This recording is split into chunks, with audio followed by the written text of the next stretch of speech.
ঘুষখোৰসকল সাৱধান হওক, এতিয়া কোনো ঘুষখোৰ হাৰি যাব নোৱাৰিব, বাচিব নোৱাৰিব, কাৰণ চৰকাৰে আনিছে এটা বিশেষ ব্যৱস্থা।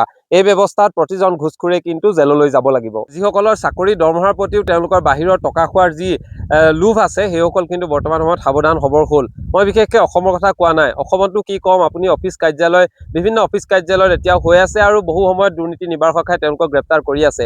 আৰু এতিয়া দেখিবলৈ পোৱা গৈছে তামিলনাডু চৰকাৰে এটা ব্যতিক্ৰমী পদক্ষেপ গ্ৰহণ কৰিছে, যিহেতু ছুপাৰষ্টাৰ বিজয় থালাপতি মুখ্যমন্ত্ৰী হোৱাৰ পাছত বিভিন্ন ধৰণৰ পদক্ষেপ গ্ৰহণ কৰি গৈছে। বিজয় থালাপতিৰ পদক্ষেপক সকলোৱে আলোচনা বা প্ৰশংসাৰে উপচাই তুলিছে। তাৰ মাজতে বিজয় থালাপতিয়ে এটা বিশেষ ইনিচিয়েটিভ গ্ৰহণ কৰিছে যে 1000 টকাৰ তলৰ বা 1000 টকাৰো যদি কোনোবাই ঘুষ লৈছে বুলি আপোনালোকে প্ৰমাণ দিব পাৰে, তেনেহ'লে ঘুষ লোৱাৰ প্ৰমাণ দিলে আপুনি 1 লাখ টকা পাব আৰু সেইজনক আইনী ব্যৱস্থা গ্ৰহণ কৰিব। অৰ্থাৎ বিজয় থালাপতিয়ে যি এটা ব্যৱস্থা গ্ৰহণ কৰিলে, ব্যৱস্থা গ্ৰহণ কৰাৰ লগে লগে আমি ভাবোঁ তামিলনাডুত পূৰ্বতে যিসকলে ঘুষখোৰ আছিলে, ঘুষখোৰসকল অতি সাৱধান হ'ব। কাৰণ যেতিয়া এতিয়া গ্ৰাহকৰ বাবে এটা প্ৰাইজ মুকলি কৰি দিয়া হ'ল, যেতিয়া যদি প্ৰমাণ দিব পাৰে এইজনে ঘুষ লৈছে 1000 টকা বা 1000 টকাৰ তলত কিবা এটা যদি ঘুষ লৈছে বুলি প্ৰমাণ দিব পাৰে, যিজনে প্ৰমাণ দিয়ে তেওঁক 1 লাখ টকা দিব।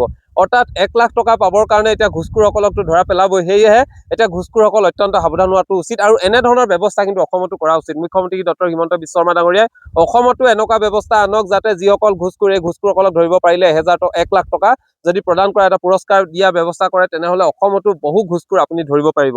যিমান বেছি ঘুষখোৰ আছে নহয়, প্ৰতিটো ক্ষেত্ৰতে ইমানেই ঘুষখোৰ আছে, আপোনালোকে হয় শূন্য সহনশীলতাৰ কথা, আপুনি দুৰ্নীতি মুক্ত অসমৰ কথা ক'লে, কিন্তু এতিয়াও অফিচ কাৰ্যালয়, বিভিন্ন অফিচ কাৰ্যালয়ত যাব, এতিয়াও ঘুষখোৰ আছে, যিবোৰে চাকৰি দৰমহা পইচা তোলে তেওঁলোকে আশা নকৰে।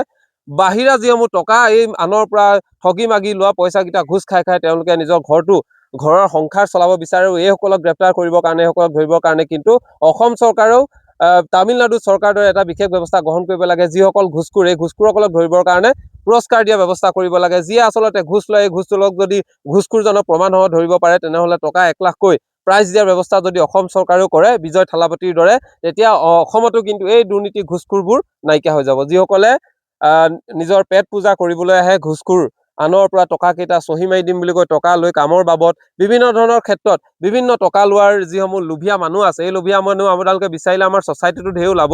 সেয়ে এইসকলক নাকি লগাবৰ কাৰণে অসম চৰকাৰে বিহিত ব্যৱস্থা গ্ৰহণ কৰাটো উচিত বুলি আমি ভাবোঁ।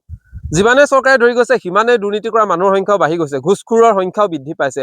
চৰকাৰে যিমানে কৈছে যে এই কাম নকৰিব, এই কাম কৰাৰ লগে লগে আপোনালোকৰ ওপৰত বিহিত ব্যৱস্থা গ্ৰহণ কৰা হ'ব, তাৰ পাছতো কিন্তু ঘুষ খোৱাৰ সংখ্যা বৃদ্ধি পাইছে। তেনেস্থলত এতিয়া তামিলনাডু চৰকাৰে যি ব্যৱস্থা গ্ৰহণ কৰিছে, অসমতো যদি অসম চৰকাৰে ব্যৱস্থা গ্ৰহণ কৰে, তেনেহ'লে এই ঘুষ লোৱা যি ব্যৱস্থাটো, এই ব্যৱস্থাটো সম্পূৰ্ণৰূপে নাইকিয়া হৈ পৰিব।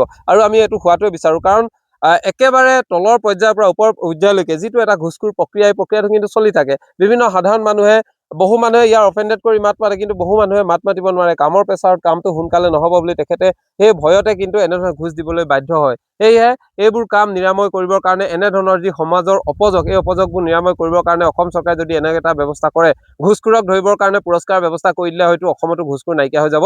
সেয়ে অসম চৰকাৰক পুনৰবাৰ অনুৰোধ জনাওঁ, তামিলনাডু চৰকাৰে যিহেতু বিজয় থালাপতিয়ে এনেধৰণৰ এটা পদক্ষেপ গ্ৰহণ কৰিছে, 1000 টকাও যদি কোনোবাই ঘুষ লয়, তেখেতক প্ৰমাণ যদি প্ৰমাণ ধৰা পেলাব পাৰে, তেনেহ'লে 1 লাখ টকা প্ৰাইজ দিয়া হ'ব, পুৰস্কাৰ দিয়া হ'ব। এই ব্যৱস্থা অসম চৰকাৰেও তথা মুখ্যমন্ত্ৰী হিমন্ত বিশ্ব কৰিব লাগে, বিশ্ব শৰ্মা ডাঙৰীয়াও কৰিব লাগে। আৰু তেনে কৰিলে আমাৰ অসমত দুৰ্নীতি কৰা মানুহৰ সংখ্যা একেবাৰে কমিব। এতিয়াও আমাৰ বহু পেট পোহা আছে, যিসকলক এই ব্যৱস্থাৰ মাজেৰে তেওঁলোকক আইনীভাৱে বিশেষ ব্যৱস্থা গ্ৰহণ কৰাটো অত্যন্ত প্ৰয়োজনীয় হৈ পৰিছে।